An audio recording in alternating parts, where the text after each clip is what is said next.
السلام عليكم ورحمة الله وبركاته. maanta waa maalintii ku xigtay alxaju alakbar oo maalintii tobnaad ee bisha dilxija hijriyada waafaqsan 16 juun 2024. munaasabadda ciidda awgeed waxaan leeyahay taqabbal allahu minna wa minkum saalix alcamal. ummadda muslimiinta oo dhan ayaan aad iyo aad ugu tahniyadaynayaa inta damban ilaahay inuu dhibka ka qaado oo ilaaliheen ugu horreeyaan.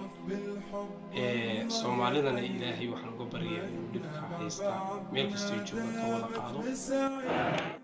عانق الكون بشرى بث في الروح عطرا، عانق الكون بشرى بث في الروح عطرا، والرضا في دجاه سابح في شجوني.